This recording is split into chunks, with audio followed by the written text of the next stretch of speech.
Hello, everyone.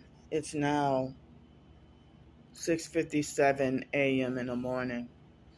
That's the time on the alarm clock is a minute behind, and I like to be more accurate. So last night I didn't get to sleep well at all, but the night before I got, I think, 6 hours of sleep the night before. Slept much better, and then um but I had a bad nightmare I told y'all about, and then after that I like um yesterday afternoon I took a nap. It was a 2 hour nap. I dozed off without even realizing it, and took a nap, and then I woke up feeling like kind of weird, depressed and disoriented. And then um you know yeah, I think I only got like 2 hours of sleep,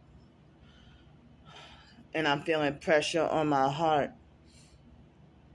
Not fluid like from a few nights ago, but pressure, you know. And sometime yesterday, I forgot what time of the day it was. They beamed like a noise frequency at both of my ears that lasted a good 10 or 15 seconds, rather than the high pitch ring in one ear. It seemed like some kind of different noise or whatever at both ears instead of just one. It seems like when you get the high pitched ringing in your ears, it's the kind of the same noise as when you get a hearing evaluation or a hearing test at the doctor's office. That's what the and some people call that tinnitus, but I've been hearing about the V2K. I don't get the V2K voices, but I've been hearing about the V2K and tinnitus for at least since 2011 or 2012. Um, with my research and everything. Now I can't even. They took away research and the truth, so I can't even research as much. Um, you know, so I'm feeling in a way where I'm tired and still can't sleep.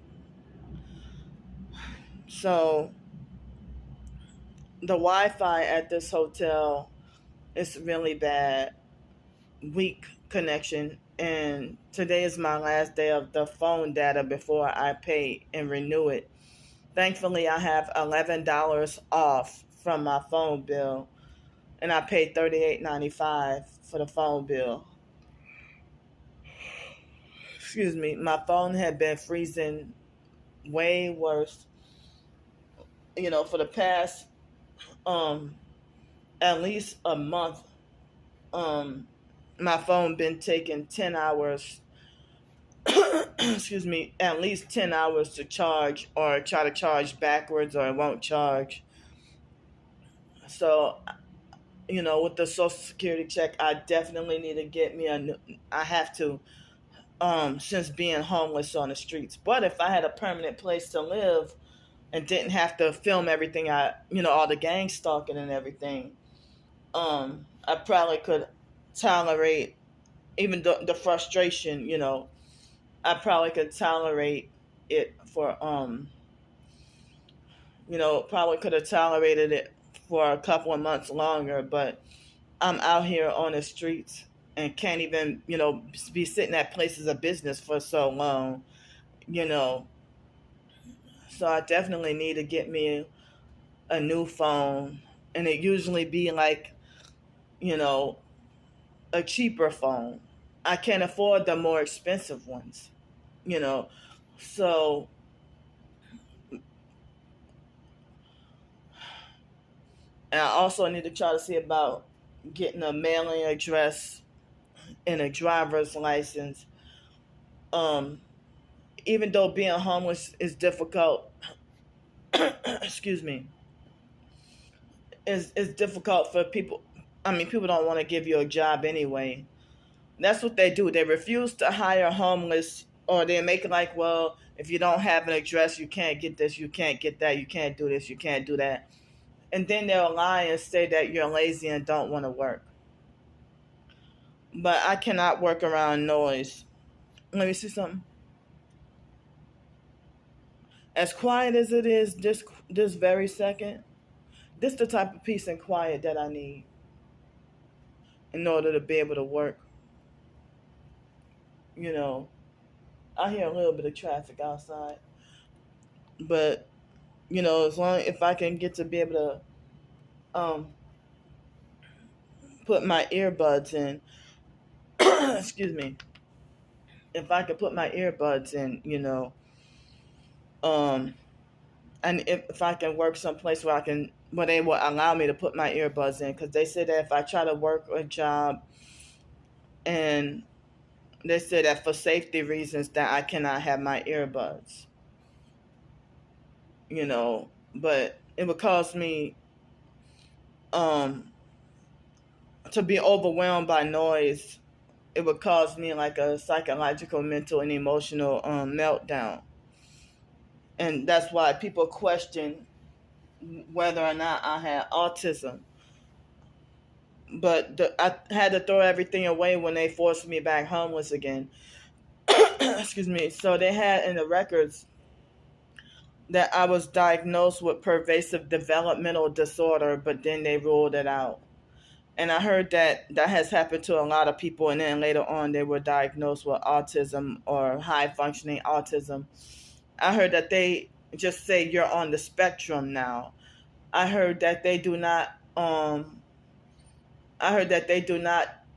diagnose you with Asperger's syndrome anymore. They did away with that diagnosis. So it's high functioning, or they'll say you're on the spectrum. And foster care experimentation, I say, is to blame. If I really am on the spectrum, but I need tests to really prove it. I've tried to get tests to prove it as an adult, and I guess due to the gang stalking, they gave me the runaround, and didn't want to help me, or they wanted to charge me money I didn't have. Or they'll make things very difficult. Now I can't even access the foster mom to try to get records, or try to figure out what doctors to go to get old records to prove that I may have had symptoms since a child. But I had those important papers that I had in my storage unit. When they made me homeless recently, again, I was forced to have to throw away all the old medical records and everything like that, But people think it's my fault and I'm the problem with me being hypersensitive all over, not just my ears, but hypersensitive to touch, hypersensitive to cold, hot and cold, hypersensitive to textures of food, smell, eyes, everything. Very sensitive. And I have the mercury amalgam fillings in a large portion of the back of my mouth. And I heard that can cause those symptoms too. I don't have the money to get the fillings removed, and I have one of them caused a tooth abscess in my mouth that I'm trying to keep down with the bentonite clay. So the fake Darnell Williams perp came to harass me again this morning, and I try to follow y'all advice to ignore it. And it's torture that y'all want me to ignore rather than continue to expose, but then at the same time, y'all falsely say that I'm a fake TI with no proof. So they find harsher tactics. The gang stalking network, if I try to ignore, they don't leave me alone. They find other harsh ways to damage me. So I have to check out this hotel and be back on the streets tonight, and I need help. I'm trying to get help with at least $20 for food to eat. Thank y'all.